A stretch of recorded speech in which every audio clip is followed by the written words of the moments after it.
So I guess like many of you, I work on my Land Rovers outside. I am lucky enough to have a carport where I keep the Series 2. I've got a workshop and I've got a store. It's a converted stable. But none of the vehicles fit in it, and in reality, no matter where I've lived over the years, none of my vehicles have ever fitted in garages. So I do tend to work outside. Slight home comforts. I do have a gazebo I can put up. I use these cut-offs of gym mat to lie on or kneel on, because you kind of need to protect your knees. And but generally I get on with it, rain, hail or shine. It doesn't mean that up here in Aberdeenshire, when the weather's rough in the winter, I don't get much done. But we're into spring now, and what I've got to do today is I've got to take this tailgate here, which is a side swinging tailgate, and I think I refurbed this. It's a complicated story, with the tailgate that came off of this ended up on Reggie the 110 when I converted that to a recovery vehicle, needed the cat flap. I then got another tailgate off my friend Charlie, which was in a bit of a mess, and I think that's this one. And I sprayed it up to match the British racing green that this car is. So this vehicle's got a frame in the back that I built to hold the recovery crane. I'm going to keep that in there, but what I need to do is I'm going to remove this set of eyes. This set of eyes down here does exactly the same thing. These are when I'm doing recovery at car rallies. For off-roaders, I use the upper ones, but in reality I haven't been using the upper ones for off-roaders, so I'm going to cut these off, and that'll let me attach the door. The hinges are still there. We're then going to make a false bed which will cover the winch, the frame, and these brackets. These rubber brackets are for, I think they're quick fist straps. They're for my fire extinguishers. So I'm going to leave the toolboxes in, and we'll just have a false floor, so anyone looking in will just see that, and it tidies it all up, and it does mean that we can throw stuff in the back. So first job, get this cut off. Hopefully I've got some fittings, and then the final job is I should have an original spare wheel carrier that goes on here. My wife's going to be driving this back and forward to the gym and use it as her winter car when it's not being used for recovery, and I would like to get the spare wheel off the bonnet. She doesn't like driving it because it affects her visibility. Right, we're going to find a grinder and we'll start cutting. I'm not overly fanatical about PPE all the time. I'm conscious that when you're putting videos on public, I hate seeing people using grinders without safety specs. I take the guard off mine. It does make it a lot more versatile, but because of that I use pretty thick welding gloves. Always use ear protection.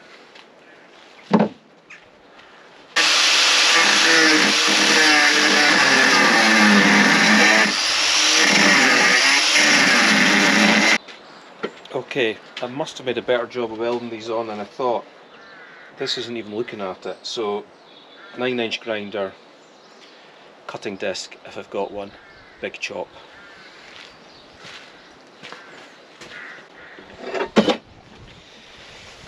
JCB, do they still make tools? This one's pretty old, it doesn't get used that much. Right, this is going to be messy.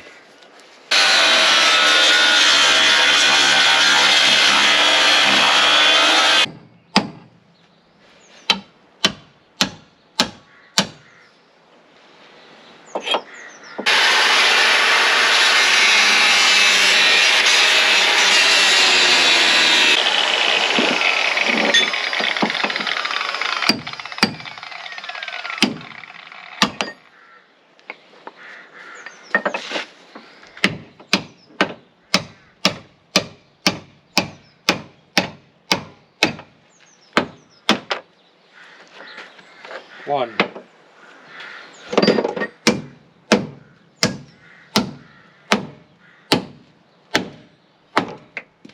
Two.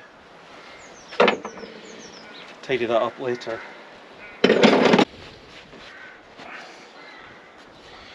Things are about to get spicy.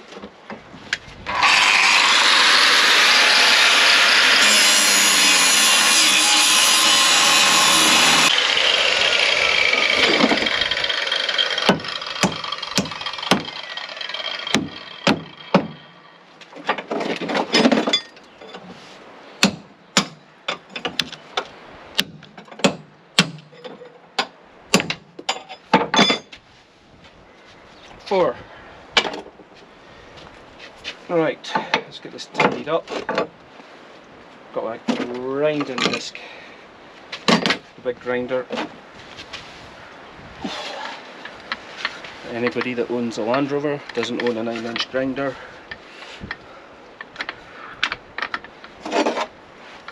Need to get yourself one.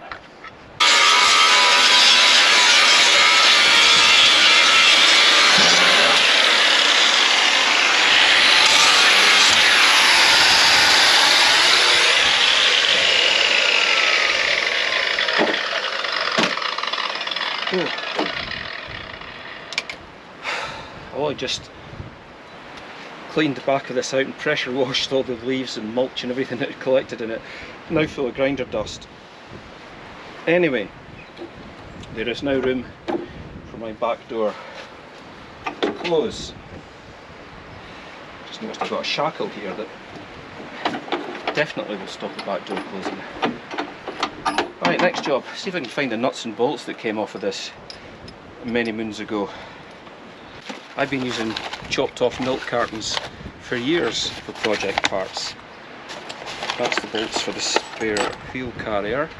I've also got a spare wheel carrier to put back on the 110, so I suspect there's a bit of both in there, although these have got green paint on them.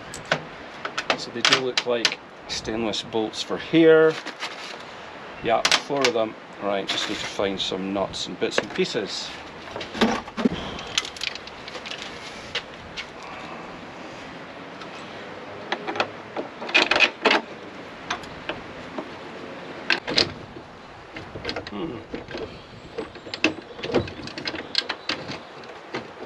Oh, there's not much on that. Washer optional. This might be getting super glued on. That's not even going to catch. And that's a shame, because these are nice Allen headed stainless steel bolts. And they are green, so they've definitely been on here, or a version of this tailgate. How did we cope before we had ratchet spanners? Okay, that's not even a 13mm head on that one. I just did grab a handful of nuts right enough from the shed. I really did grab a handful of nuts. This one's a nylock. Seems to be stainless and 13mm, so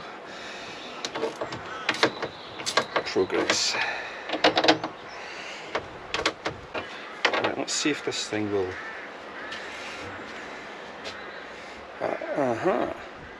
So 2 minutes ago I said, why is that in there, and what is it? Well, I now know why, because that's going to have to go there, and I'm going to have to drill that and fit one of these latches. So I'm guessing that I'd worked out what I needed to do with this about 2 years ago, and then put all the stuff back in the shed. But that's what we're going to look like.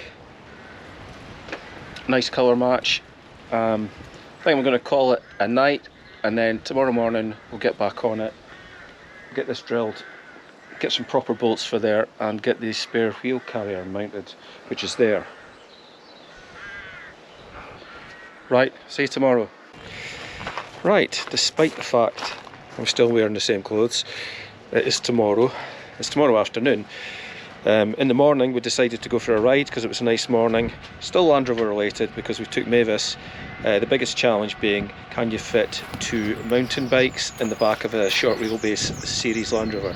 And the answer is yes, as long as you move the spare wheel.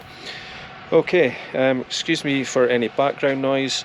Some guys just turned up with 2 lorries, turned off our phone lines and our internet, and they're replacing one of the wooden poles. No notification of that. Thank you, British Telecom. Okay, last night I had bolts that were too short. This morning, or this afternoon, I've made it work.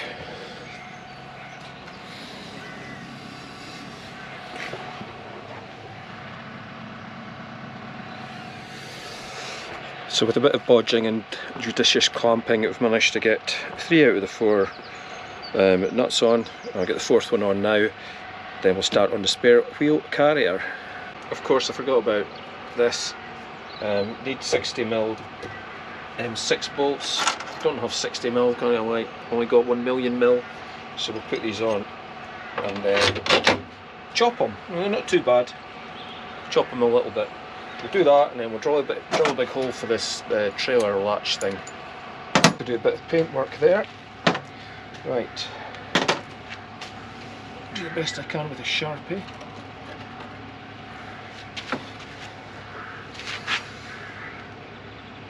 Make sure there's nothing critical behind it.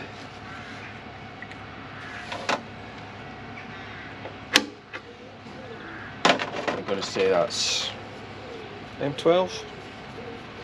Soon find out.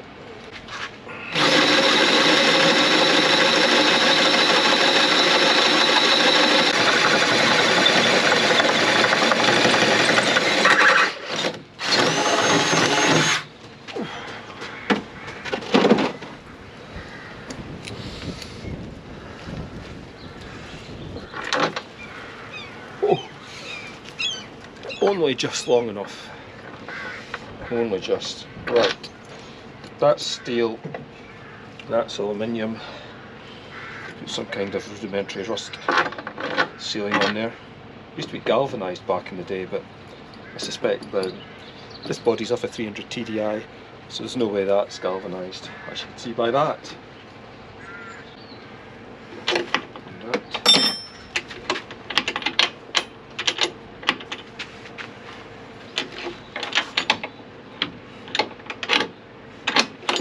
It's upside down.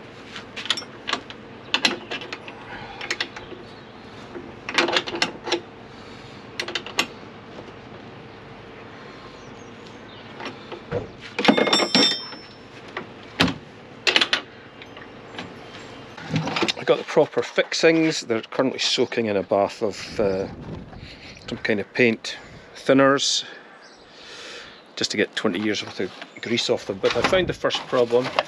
So these are offset screws, drop in the top, thread in the bottom, all right up there. However, down here,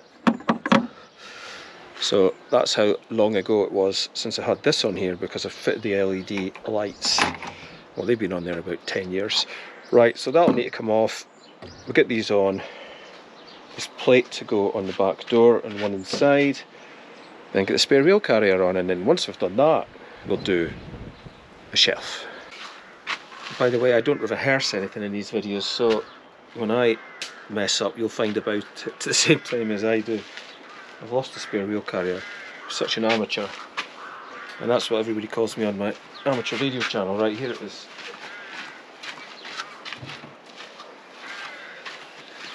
So, the hope is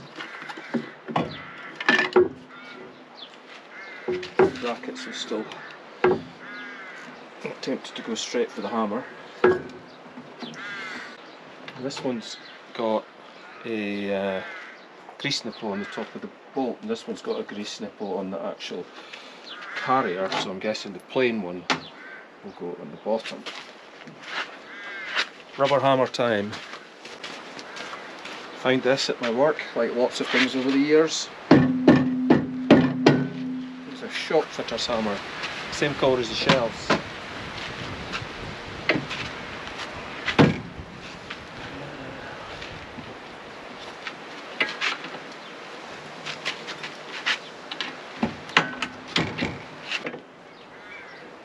Well, the guys that were replacing the wooden telephone pole have disappeared, so hopefully our phone line's back on. Yeah, that's catching. This spare wheel carrier came from Paddocks, and I built this, and it's a bit rusty in one or two places, but then when you're on the tail end of a Land Rover, you are subject to everything that comes off the road, especially in winter.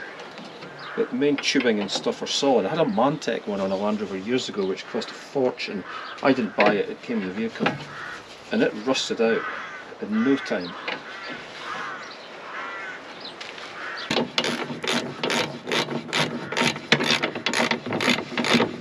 That's better. Battery powered ratchet. I don't think I've got enough subscribers for a tool sponsor yet. Right, we'll whack a bit of grease in this before I nip it up. Oh yeah. That's encouraging. And down here, this one looks very rusted. Yeah.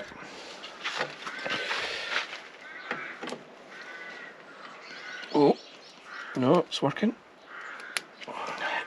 Grand. That will help lubricate the road.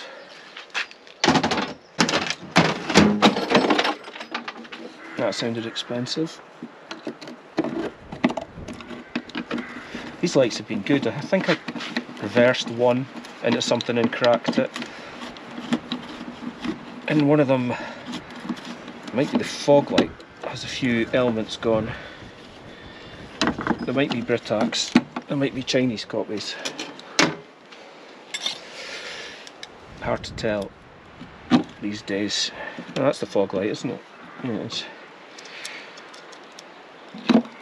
Right, all good. In the hood. Might need to do something about that bolt. Oh dear. Right. Yeah, I'll have to do something with that. Yeah. Grinder time.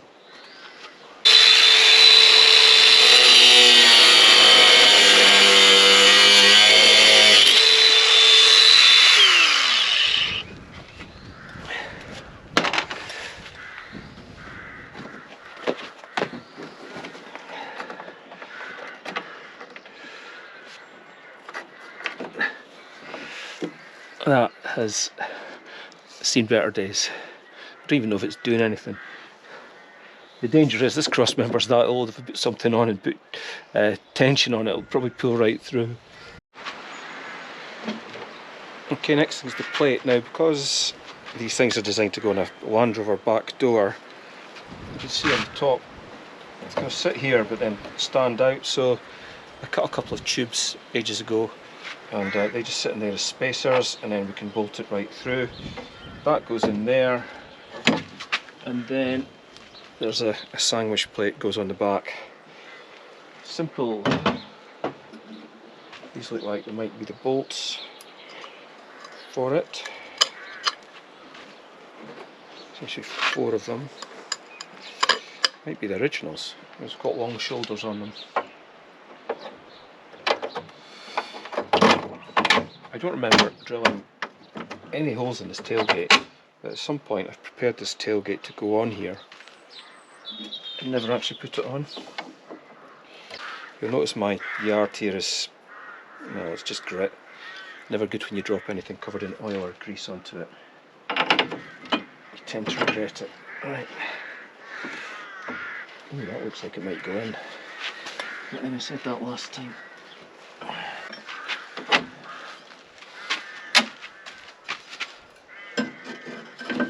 One, two.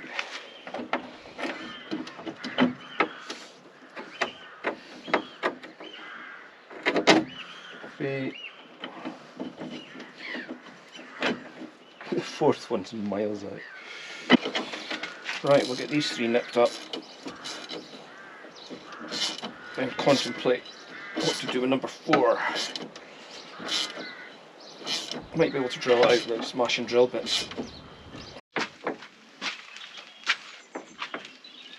Right, that is successful. The reason it's tight is there's a rubber stopper here and it just pinches against that and it stops the thing vibrating, which is what you want. Right, 1 hole to go. Drill snappy? I say yes, because it looks a bit horrible. I think we'll go for a high speed approach.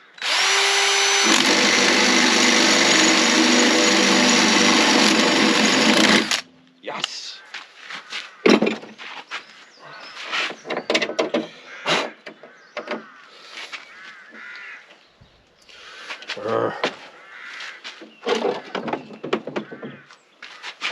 It's nearly there. Yes! Great success. I'm going to go and find a wheel, might clean these threads up a bit, and I need to find some wheel nuts. Well, I don't need to find a wheel, because that's lying about somewhere.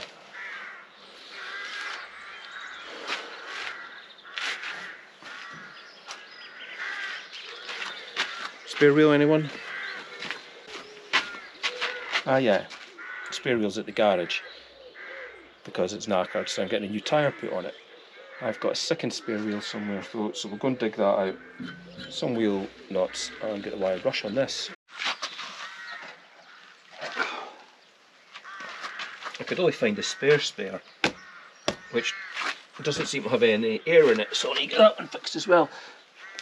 I've got 2 spares for each of the Land Rovers, because sometimes if we go to a hill rally, a weekend or a faraway event, I'm kind of paranoid that if I have a puncture then suddenly I don't have any spares. And since I've been carrying 2 spares everywhere,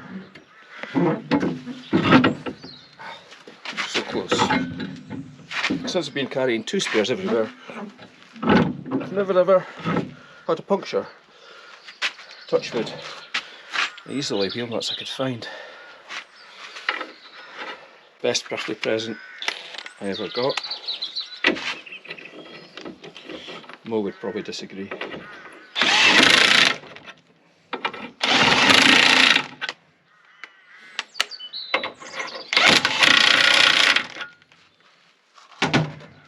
Right. Excellent, didn't even smash the lights. I like that, it's absolutely solid. If a little deflated. Right, next job, shelf. Slight change of plan with this. I've decided to take the fire extinguisher rubber brackets off. I found a neoprene winch cover that I've had for about 3 or 4 years that I've never used. So that's on. So I'm now just going to make a wooden floor to sit over this crane frame, this subframe, and I've got some checker plate I can put on it. I'm a bit embarrassed to show you my checker plate supply. I don't normally have that much of a mess, but I was using so much aluminium on the 6x6, I raked out all my stock of aluminium, and I've been working my way through it gradually for the last few months. So 3 feet by 2 feet is what I need, and there's a piece of 2 feet wide checker plate there. So I'm going to get some of this OSB, it's called, and put a bit of that on, stick some checker plate on the top, and that'll do us for a false floor.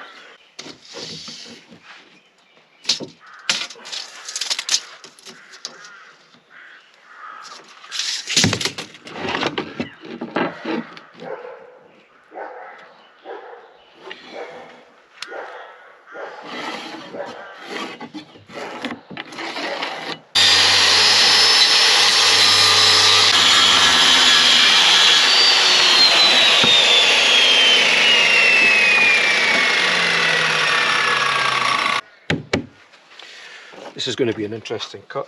These pallets came from work and they had IT equipment on them, and it was bolted, it was checkouts, and it was actually bolted to the pallets.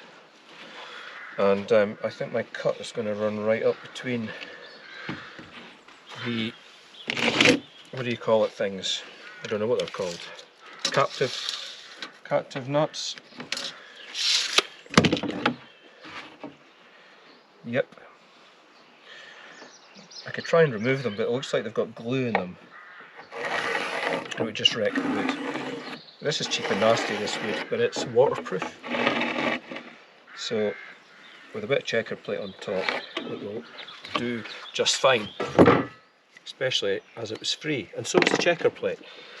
We had a refit at work, and I can't remember what was removed, but it was a wall that was covered in checker plate that went in the skip, and then it came out of the skip.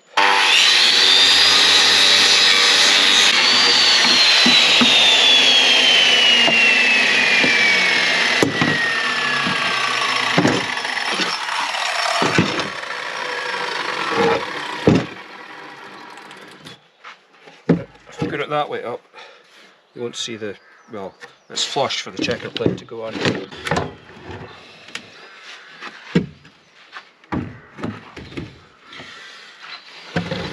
doesn't fit because the toolboxes hang over the sides of the wheel wells, so I'm either going to have to make it in two pieces or make it a bit smaller. I think I'll just make it a bit narrower.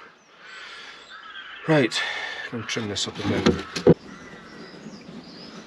I'm normally a metric person, but the Land Rover certainly isn't. Inch and a half off it will do the job. Great success. It's a bit of a slope though, because the front eyes of the crane sit higher than the frame, so we can block that up and just call those gaps at either side drainage. And when the door's shut, it'll look fine, and the winch with the neoprene over it, happy days. Right, checker plate. I don't think I can use the skill saw for that. It'd be single use of the blade if I did.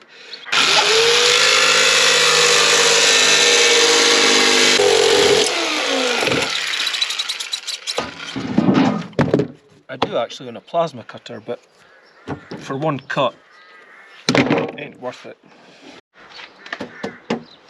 Fits perfectly. Now, I was having a hunt about the shed. I thought I had some aluminium angle just to turn up the edge, stop anything falling off the back of it. But I can't find it anywhere, and I don't want to put steel on it because that'll just, well, it'll rust, won't it? I've got plenty of steel angle. That's my remaining steel supplies from building Bruce the 6x6. Yeah, I always buy too much steel. Okay. Oh, there's a bit of aluminium angle, look. I knew I had some. It's, again, scavenged from work, I think. Considering I worked in retail all my life, it's amazing the amount of stuff that people left behind. I think this is going to be slightly short, but I'm going to say it's going to be long enough. I was actually at the house when we came here. It was there was a workshop, and that was like a canopy, you know, a porch type canopy over the front of it. I need to find a use for it somewhere. Okay. Oh, there's a bit of aluminium angle, look. I knew I had some. It's, again, scavenged from work, I think. Considering I worked in retail all my life, it's amazing the amount of stuff that people left behind. I think this is going to be slightly short, but I'm going to say it's going to be long enough. I'm not a complete redneck, but I'm just going to use a tube of Sikaflex to hold this together, mainly because I had a tube open, and if you don't use that stuff it just goes off. This old checker plate was attached to a wall, so it's got some kind of no more nails or sticks like poop on it, and this will help seal around the edges as well. It's almost like once you've opened a tube of this, you have to find a reason to use the rest of it, because it really does go off, and it feels like there's still loads left in this tube. Got about a third of it left. I'm going to be desperate going around Sikaflexing everything now to try and get it used up.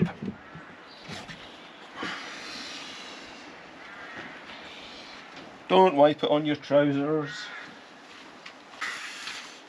Other thing with Sikaflex, it does not come off. Keep it on for life.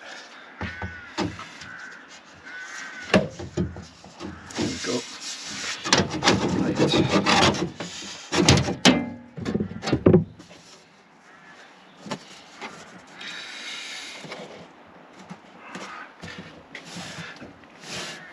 I'm not being too fussy about this really, because it's only going to be in here for 3 months, and then the vehicle's going to be going to the Summer Hill Rally, which is its toughest gig of the year.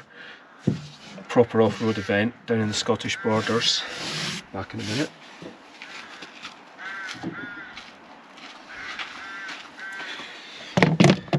I'll probably take it to the Grampian Rally in August, because that's local. Minding this one's a 4-litre V8 petrol, so quite expensive to run in this country, maybe not in America. And then after that, probably take the crane out again and whack this back in. Okay.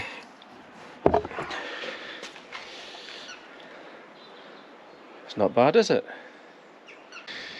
Process just about done with this one. That's the hybrid back to Civi spec. I should explain what the hybrid is. I've got some American friends that are subscribing to the channel. So this is a Range Rover chassis, a classic Range Rover, which would have been sold in the States until the mid-90s. But I modified it by throwing the body shell away and putting a Defender body on it. So it's not a hybrid in that it's a battery or plug-in electric vehicle or anything like that. It's a hybrid because it's a mixture of a Range Rover and a Defender. People don't do it so much these days.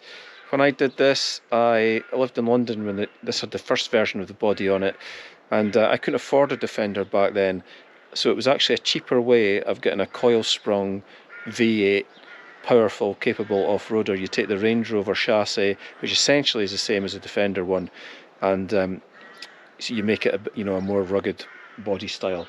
Now that I'm getting older, I probably would have kept the Range Rover body on it. The next video, it's going to be a bit more brutal. I've got some surgery to do on the chassis of this, and it'll be a good chance for me to show you exactly how beefed up the back axle and the back end of this vehicle is for its job lifting rally cars at motorsport events. Alright, if you like this, I'm trying to build the channel, so I'd really appreciate if you give me the thumbs up, subscribe, and share the channel with your friends, anyone you think would be interested in this kind of stuff. Always open to feedback. Thanks for watching. Bye bye.